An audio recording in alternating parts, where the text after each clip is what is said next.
Prezados ouvintes, no programa de hoje vamos retomar nossa série de conversas sobre a construção de cidades mais harmônicas e eficientes. Neste episódio, o deputado Luiz Paulo falará da importância da utilização de meios de transportes não motorizados, abordando seus impactos na melhoria da mobilidade urbana e na qualidade de vida da população.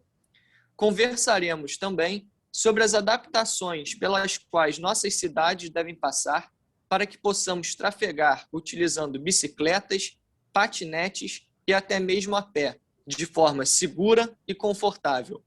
Meu nome é Pedro Rogar e esse é o podcast RJ em Debate. Muito obrigado a você que nos brinda com a sua audiência. Seja bem-vindo ao nosso bate-papo dessa semana.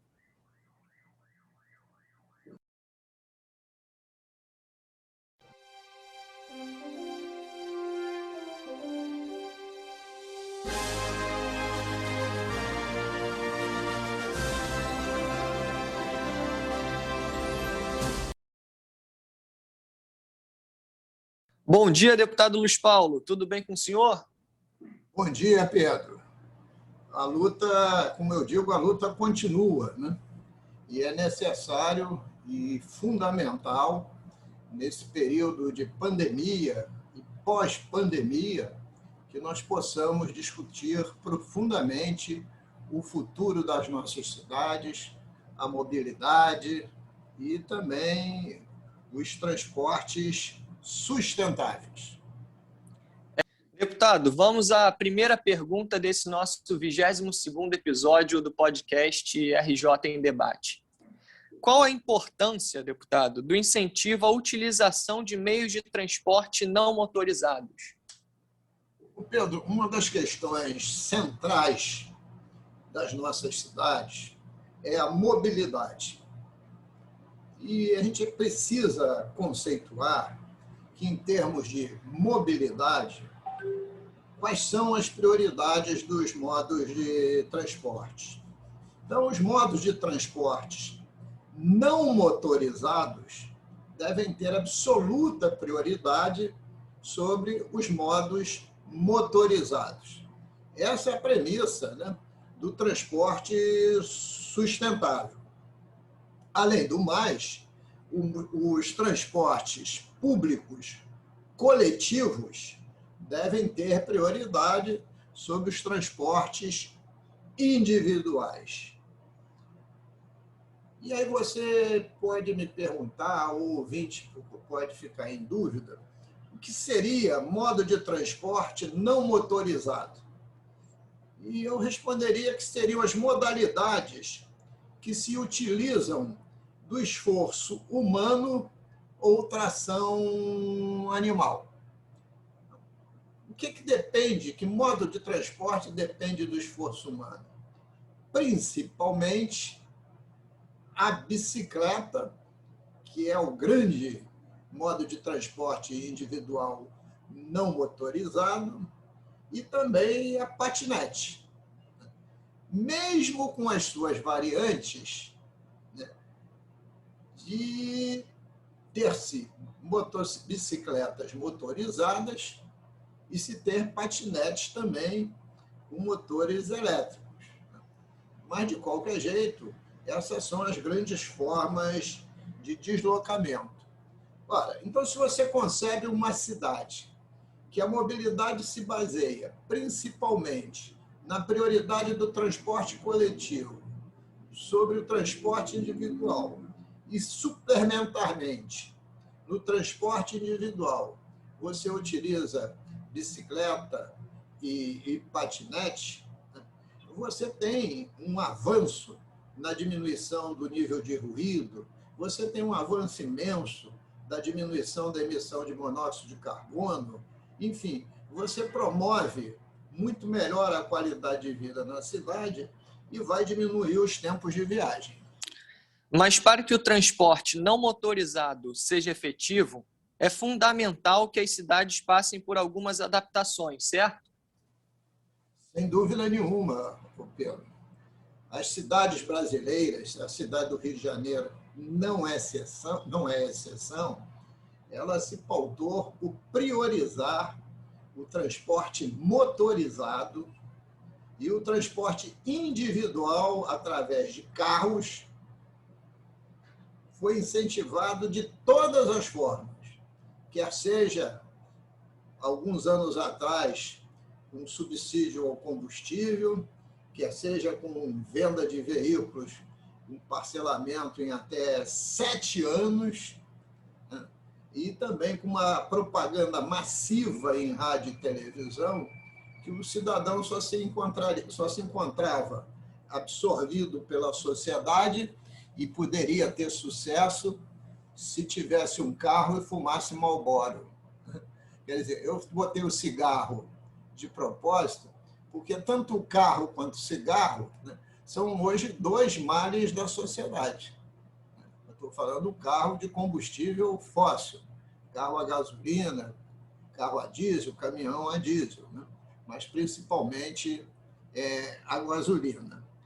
E as nossas cidades, como nós já vimos num podcast anterior, tomaram os passeios públicos para transformá-los em pista de rolamento para veículos.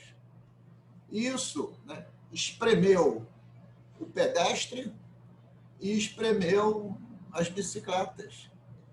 Porque nós precisamos realçar que, além da bicicleta e patinete, que são veículos não motorizados, tem um outro condicionante que é fundamental, que é o deslocamento a pé. E para haver deslocamento a pé, deslocamento de patinete, deslocamento de bicicleta, sempre crescente, as cidades têm que se preparar para tal. Tem que haver, para a bicicleta, ciclofaixas, que podem ser ocupadas pelas bicicletas e patinetes.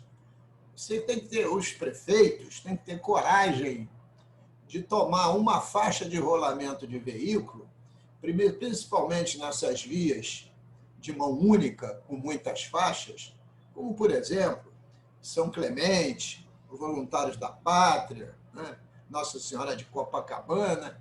Em qualquer lugar desta cidade se formam, em termos de circulação de veículos, os famosos binários. Pegam-se 2 vias paralelas, uma num sentido, outra no outro, e todas as faixas são para os carros. Então, tem que tirar uma dessas faixas e destinar para ciclovias. E a outra parcela dessa faixa para alargar os passeios, para priorizar os pedestres, principalmente para uma cidade que tem uma população de idosos bastante grande. As pessoas têm que circular no bairro a pé. E para as distâncias, e aí o parâmetro é meu, em raios até 3 quilômetros, 4 quilômetros, deslocamento de bicicleta. Então, o modo a pé e o modo de bicicleta tem que ser predominante na organização das nossas cidades. Cidades também que estarão sob a égide da tecnologia 5G, que vai revolucionar os usos e costumes. Essa pandemia, Pedro, deu um exemplo muito grande de como a vida fica melhor se os carros não estão na rua. E nós presenciamos isso fortemente, em 2 tempos. Quando houve a política de distanciamento, o número de veículos era muito pequeno. Isso fez a fauna e a flora ficar mais exuberante, fez com que as pessoas tivessem mais liberdade de botar as suas bicicletas na rua e de andar mais a pé, sem estar empesteada por monóxido de carbono e também com risco toda hora de um acidente fruto do excesso de veículos na rua. Então, esse presente de hoje está nos apontando fortemente para o futuro. Futuro, inclusive, Pedro, que vai englobar não o término dos veículos automotores que hoje nós temos, mas, num primeiro momento, e acredito que até em 2030, daqui a uma década no máximo, haverá um volume muito grande de veículos, né, carros, transitando na forma de energia elétrica, que é a grande revolução que os Estados Unidos, com Biden, vai fazer agora. E mais no futuro, com a tecnologia 5G, com as cidades todas em rede, quiçá nós vamos ter veículos que você vai poder utilizar sem motorista e sem combustível, sendo elétrico. Então, a gente tem que se preparar para esse futuro. Então, eu queria chamar a atenção para essa questão, para a gente exatamente propor nos planos diretores uma cidade diferenciada.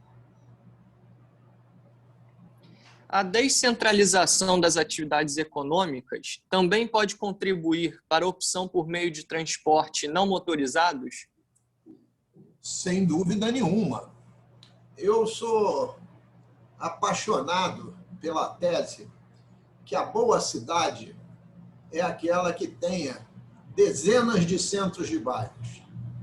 E esses centros de bairros têm que ter o emprego, tem que ter o comércio, e tem que ter o lazer, e tem que ter as atividades médicas. E por quê? Se um bairro tem exatamente essas qualidades que eu acabei de dizer, as pessoas têm que ter deslocamentos curtos. E esses deslocamentos curtos, ela vai fazer para ir ao trabalho, porque está descentralizada a atividade econômica, está distribuída por toda a cidade.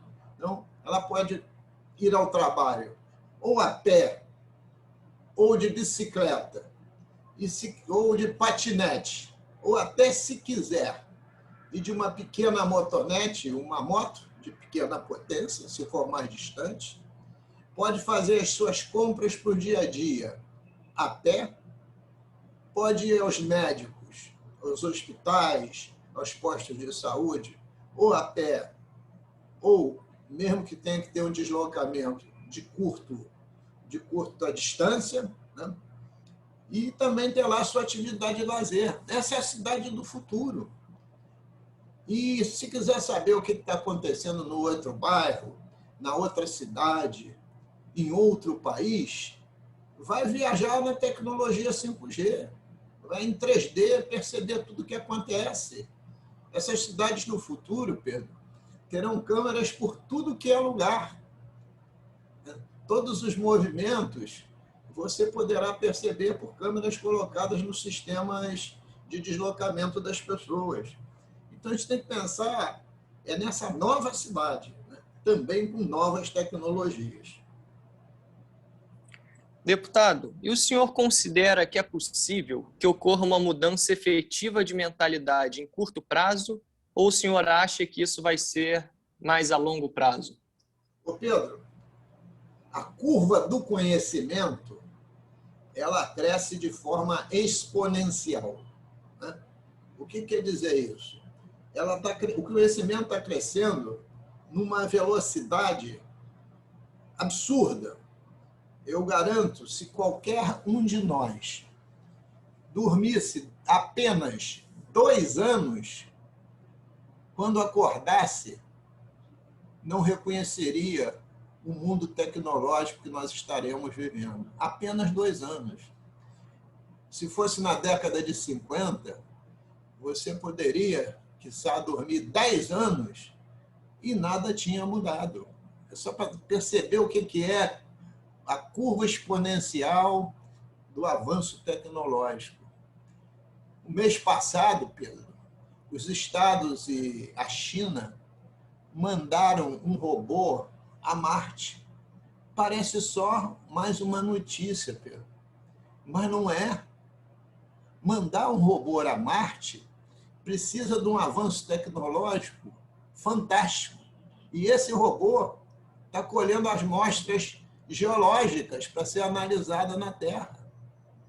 Hoje, se você vê os meios de notícia na internet ou nos jornais, você vai verificar que os Estados Unidos já está pensando em 2030, daqui a 9 anos, mandar um outro robô a Vênus. Isso é um avanço tecnológico numa velocidade espantosa. E aí eu queria voltar no tempo. Eu acho que tenho quase certeza que a bicicleta ela vai ter um papel fundamental nos anos que estão por vir. Eu li uma matéria da BBC News sobre a história das bicicletas e fiquei admirado, né? Uma bicicleta, ao contrário de que muita gente pensa, empurrou o desenvolvimento da produção de automóveis. A Rover, que hoje produz Land Rover, começou com produção de bicicleta. O Japão, na Segunda Grande Guerra Mundial, que terminou em 1945, nessa época já produzia 1 milhão de bicicletas por ano. A bicicleta talvez tenha sido um dos fatores que revolucionou, né, a luta das mulheres pelos seus direitos. Porque ela, para andar de bicicleta, ela teve que romper o protocolo da indumentária, porque a roupa da época, eu estou falando de 1890, 1900, 1910, não permitia a mulher andar de bicicleta. Ela começou a ter que andar de calça comprida. Então, a luta das mulheres pelos seus direitos foi muito forte. E também porque passou a ser um transporte, um meio de deslocamento individual. Não precisava estar sendo vigiada ou no amparo de ninguém. Então, até nisso, a bicicleta foi importante. Hoje, a Uber no mundo, né, já coloca a bicicleta para alugar. Aqui no Rio de Janeiro, a gente tem um determinado banco fazendo isso, né?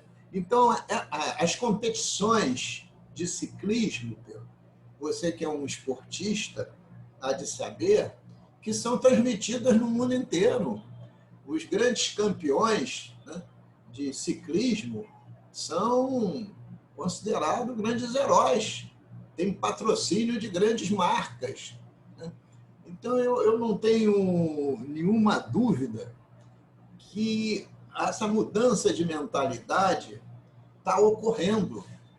Eu queria só registrar, Pedro, que quando eu fui secretário de obras nessa cidade, entre 1989 e 1992, nós criamos inicialmente uma ciclofaixa, que não era uma ciclofaixa batizada com esse nome, mas o nome correto é uma faixa compartilhada de pedestres e bicicletas na Orla da Lagoa. Todo mundo esquece que isso surgiu na gestão do prefeito Marcelo Alencar, 1991 foi inaugurada, né?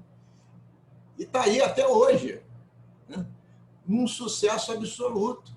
Nos finais de semana, essa faixa compartilhada já fica difícil, porque transita, né, todos aqueles que estão fazendo seus deslocamentos, né, a favor da saúde, a pé, tem as bicicletas, tem os carrinhos de bebê, tem triciclos que são também locados para as pessoas andarem, marido, mulher e filhos, né, ou mais de 2 pessoas. Enfim, sucesso absoluto. Ainda nesse período, de 90 a 92, entregamos à população o projeto que foi denominado Rio Orla. E o que é importante no Rio Orla? Exatamente essa faixa, que não é uma ciclovia, mas é uma faixa, todo mundo chama de ciclovia, mas é uma faixa compartilhada, né? Porque como ela está junto ao calçadão, ali também se faz deslocamento a pé. Seria para as pessoas ficar só no calçadão e as bicicletas só na ciclovia. Mas, de qualquer jeito, se compartilha. Isso saiu do Leme e foi até o Recreio dos Bandeirantes. Então, você faz as contas. Quantos anos já tem? Vamos botar aqui uma data marco de 90 para fazer essas contas. De 90 para 2020, são 30 anos. E nesses 30 anos, o ciclismo e a bicicleta de passeio, a bicicleta a uso de trabalho, né, ela cresceu de uma forma formidável. Com essa pandemia, o impulso também foi muito grande.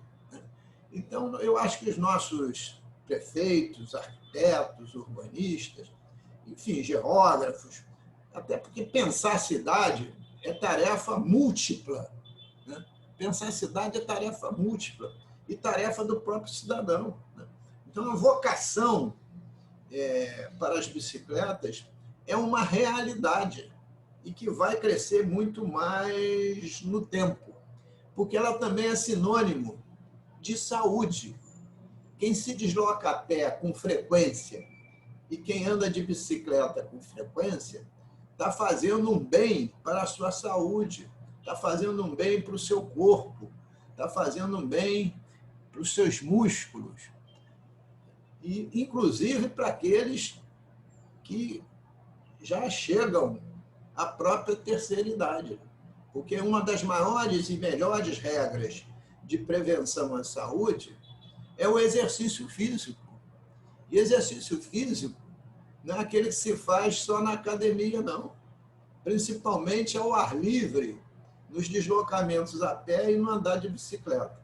Então, eu tenho certeza que se as cidades adotarem esse princípio de fazer centros de bairros com estrutura de desenvolvimento econômico, de comércio, de lazer, de parques e jardins, de ciclovias, de faixas compartilhadas, de tirar faixas dos logradouros para que as pessoas tenham passeios largos e faixas compartilhadas, nós vamos ter uma cidade muito melhor, Pedro. Deputado Luiz Paulo, vamos chegando ao fim de mais um episódio do podcast RJ em Debate. Mais precisamente, nosso 22º episódio. Eu agradeço mais uma vez a todos os nossos ouvintes pela audiência e peço a você, que gosta do nosso podcast e do trabalho do deputado, que siga o mandato nas redes sociais através da página no Facebook, Deputado Luiz Paulo, e no Instagram, luispaulo_dep. Vamos agora ao quadro Bola Dentro e Bola Fora da Semana.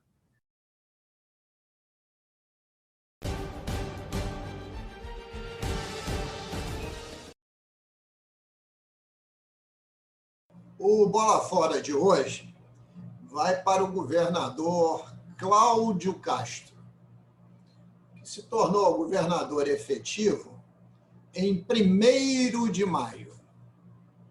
Decidiu se filiar ao PL e se associar ao governo Bolsonaro.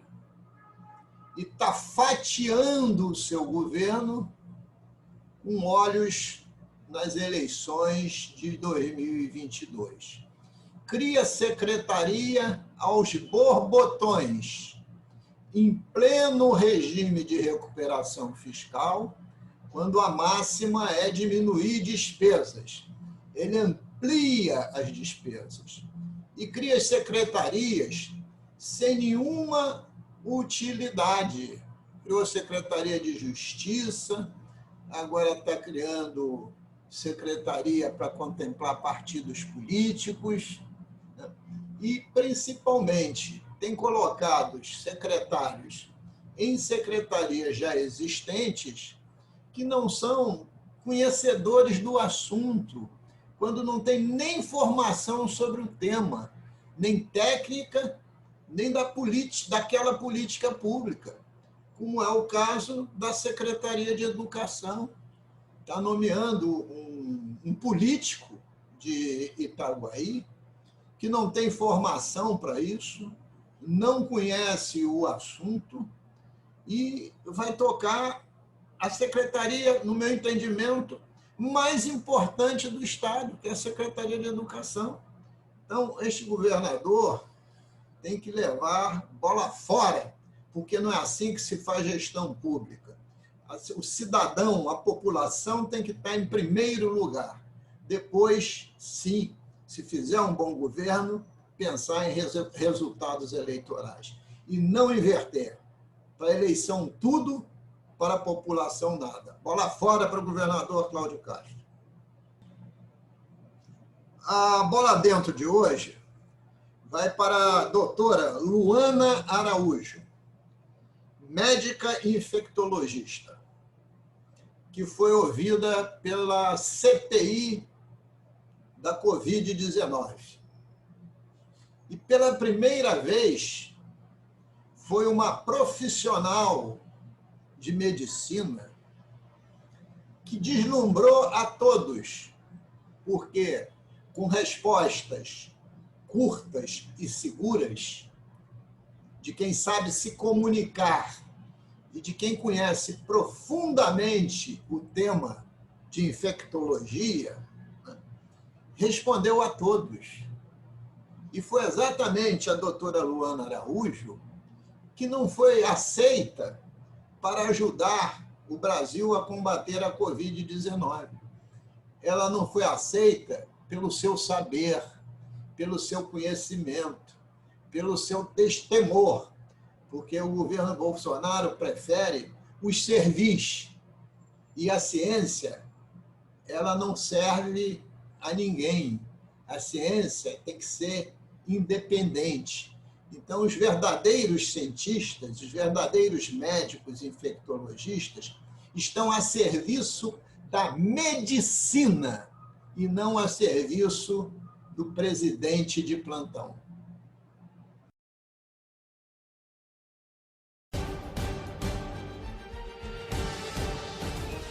Obrigado a todas e todos pela audiência e até a próxima semana.